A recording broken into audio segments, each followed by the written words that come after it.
can surround myself with people that are better than me at something, then it's going to heighten my abilities, right? It's going to take me up a notch. My grandfather used to tell me, if you are the smartest one in the room, find a new room.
All right, ladies and gentlemen, thank you so much for showing up to the Provoke Coach podcast.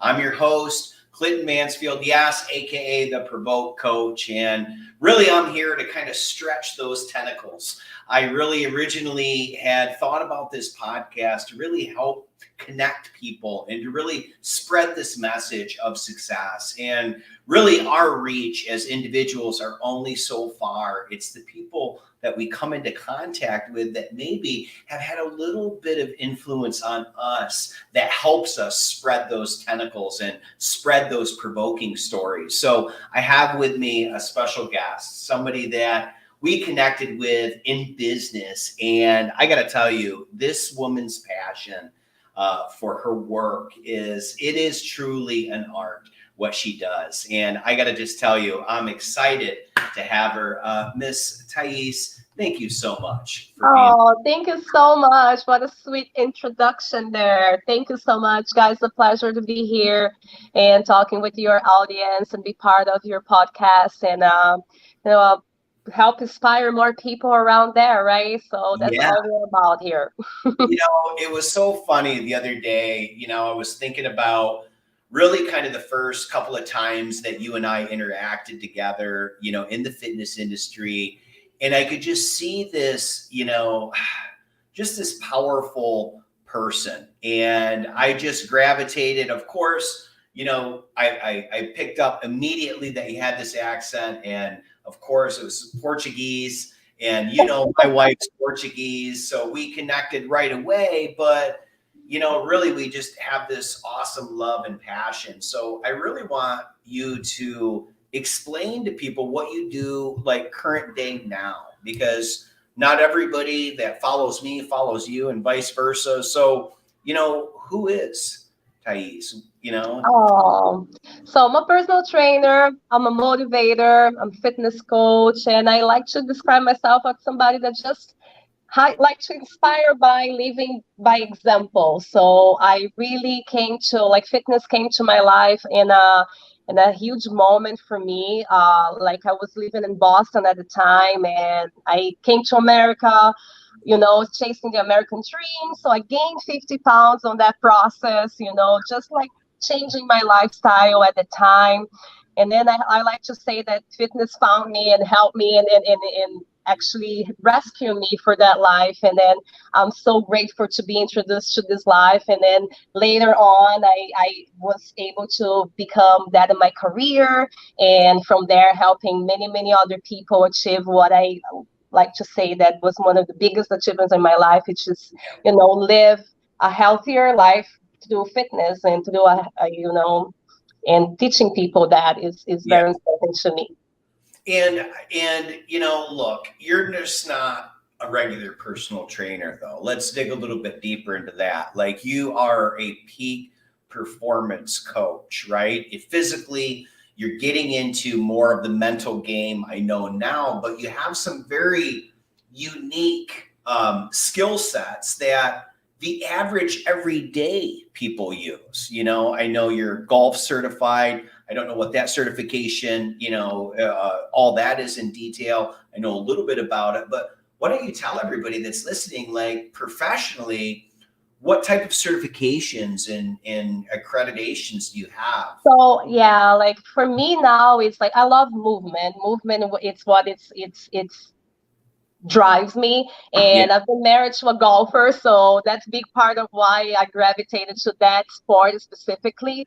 But like I said, like for me, fitness is more than just going to the gym and lift some weights. It's a way of living for me. So I really truly believe that if you put the time to take care of your body and take care of yourself first, you can be a better human being for others. So by taking care of your body, taking care of your mental health and whatnot, and you can literally change and shift that reality in your life. So my approach, and that being said, my approach is like that. Like for me, I think about all the aspects of like life, and I try to emerge fitness and that person's lifestyle to do that. So to get into your point, for me, that's what I think it separates me to other folks out there.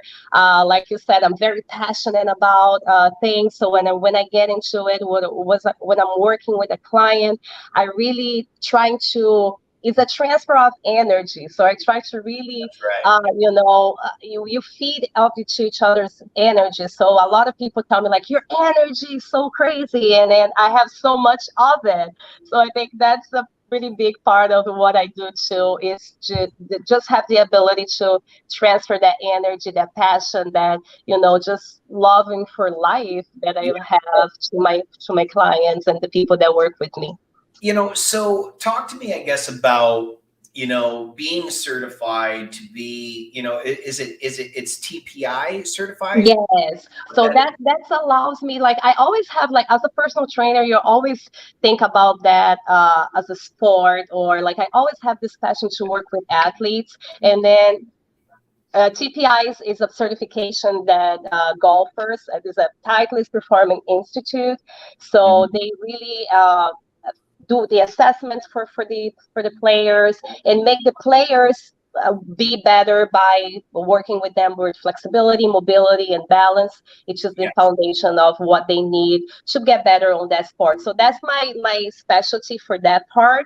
And it really fascinates me because I never thought myself to be able to work, with it's a special kind of, population that you be able to work that a lot of people haven't the opportunity to do. Right. It's more about performance, than vanity, right? I think that working with athletes, that was one of the things that I noticed most about the people that you've been working with over the years. I've seen the progression to where it went from just your everyday average individuals wanting to lose weight, get in shape, eat healthy. But that's evolved over the years for you, great where it's more athletes and top peak performance.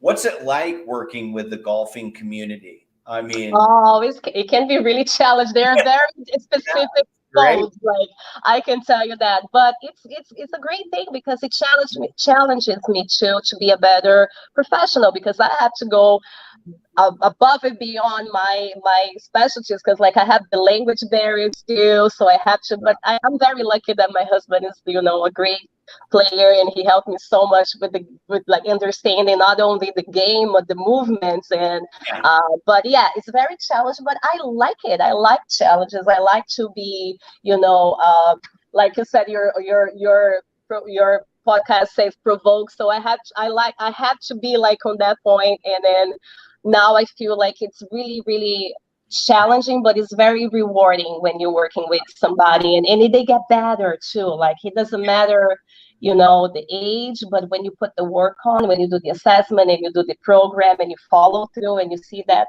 person say, hey, I hit the ball better, or I hit the ball further, or my back doesn't hurt when I play golf for the whole day. So that's very rewarding for me when I get that response. Yeah, I mean, when the performance in the game can change, because I'm not a very good golfer, but I've played good golf before. And it's such a better feeling when you play actually good golf, you hit the ball well. But also, I've been on the other side of that, where if you're not used to golfing on a regular basis and you go out and you're beating the ball up, the next day, that delayed onsite, or onset soreness really starts to come in. Yeah. And, and then it's not, that fun. You're like, damn, like my forearms hurt, my back hurts, my hamstrings hurt. So flexibility is such a huge part with that. Now, I guess for you, in the future, what does that look like? I mean, are you continuing to grow into other sports and other certifications right now? I mean, I guess talk to me about what you see. It's funny that you said that, because that certification is very specific, but it applies for a lot of different other sports. So like any rotational sports, that's what we say. So baseball, basketball, why not? So this is very, like, for me now, it's just a matter of like learning more about that sport, and I apply like the assessment and kind of like tailor for each player.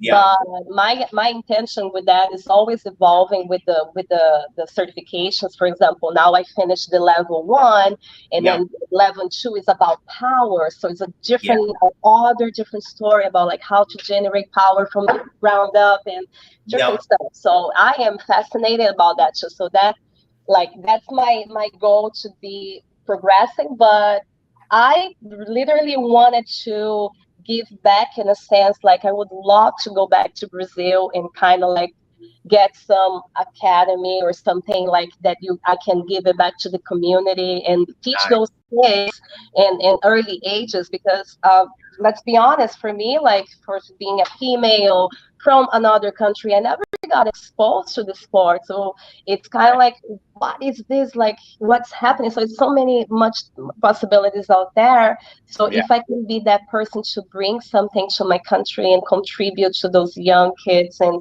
why not, that would be a thing that I would be so much excited to do and to achieve. Right. Wow. That's awesome. I've thought about that, with you coming from another country. I know my wife, she would always just love to be able to give back, to her home country. I mean, has that always been a thought for you to, kind of venture back there, I guess, as, things establish, to be able to help, your community? Yeah, that absolutely is a desire of mine. I mean, of course, so many other things have to factor on that. I have to get more educated. I had to get more, connections here in America, also not. But I think I am in a good path as it is right now to get that going in the future. And it really excites me what we can, everything that it can bring, and from not just for my career, but for the future of the young ones over there. Yeah, of course. Well, and to spread, the wealth and education of health and fitness and really taking care of your body, because I think, in all cultures and in all of our youth, it's such a generational thing. Like, we didn't really grow up. I don't know about you, but you weren't really taught much about exercise and health and fitness and eating properly. You just went outside and played a bunch. You had a good time, and that pretty much kept you in halfway decent shape. But the world has changed. In the 80s and 90s come around, and fast food and junk food and sugar, at its all-time high. I mean, that changes everything. Well, where did all this come from? Why fitness?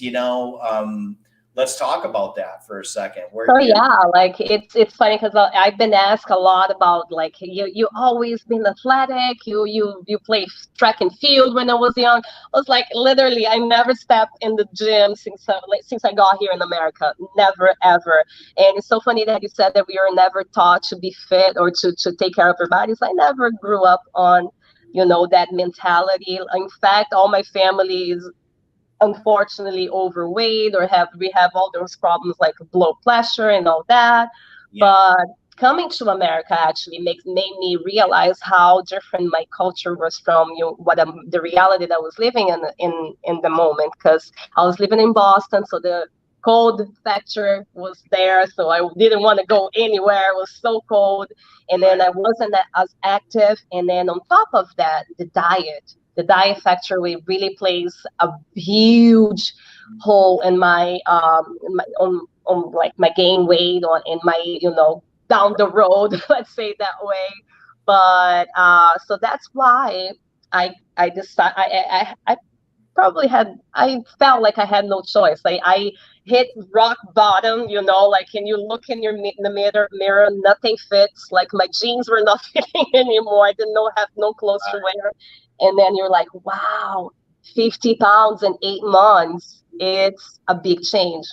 Yeah. And then I started walking. So I didn't know anybody. I didn't have any friends, but I met a Brazilian girlfriend that lived like 40 miles from me. And I drove there with my old car to walk with her at the park.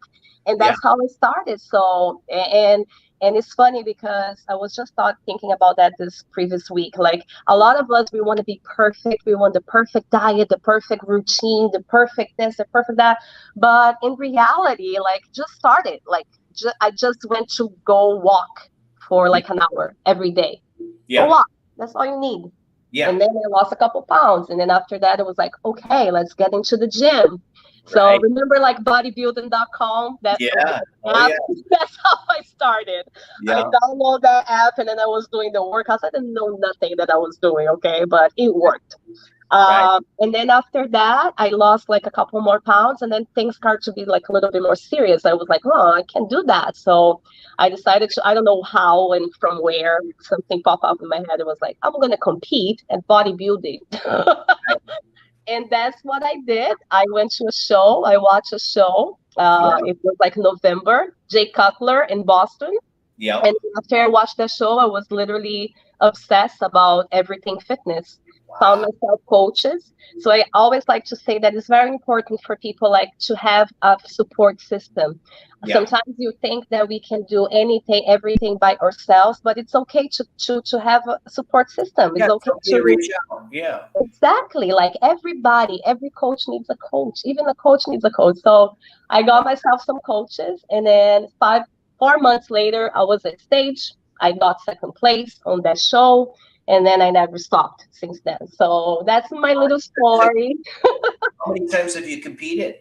I competed after that 2 more times, and that was pretty much it for me on competitions. But I don't regret a bit. It was a very extreme experience. But I tell everybody, like, this is not easy and by any means, but I don't regret any minute of like the eating chicken and broccoli for 3 meals.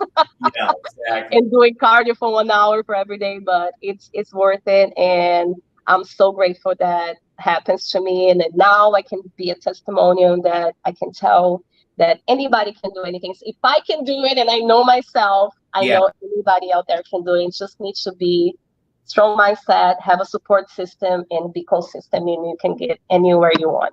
Yeah, and really dial it in, right? I think that, if there's one thing that I've learned from, the fitness industry is that, anything is possible. It just boils down to science. It boils down to numbers and Mhm. mathematics a little bit. And then Yeah.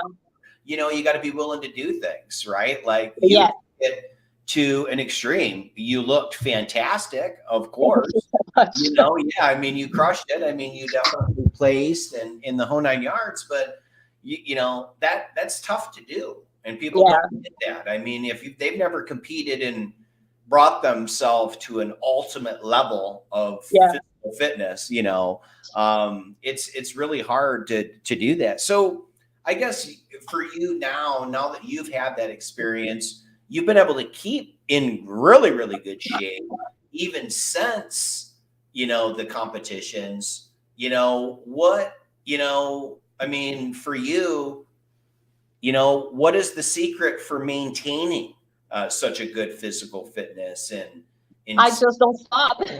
yeah, I literally like don't stop. Like I think it's like it's the level of activities, like you were saying, like it's a numbers game. My yeah, husband says all the time, like it is a numbers game. If you yeah, eat more than you burn, you're gonna gain weight. If you right, eat the same amount, you're gonna maintain, and if you eat less, you're gonna lose weight. So right, for me, now that I get into this stage, so that's why I try to explain to my class, listen, this is not a permanent thing. You're gonna get through the tough time, but once your body understand that this is your new you, and yeah, that's how you're gonna look like for the rest of your life, that's yeah, how you gotta do. So just you gotta maintain.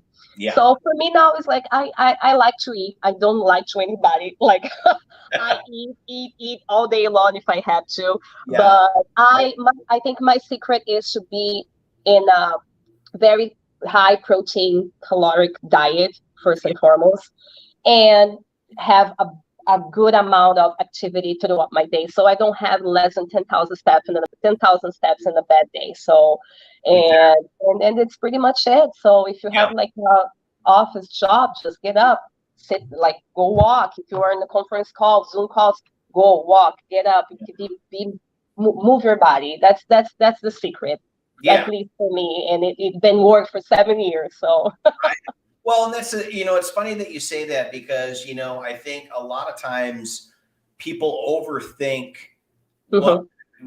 what could be possible and what could go on, right? Like, and Yeah, when you really boil it down, like when you started walking with your friend that day at the park, right? yeah, Around it, you started something small and then it started to grow. And that's what people, exactly.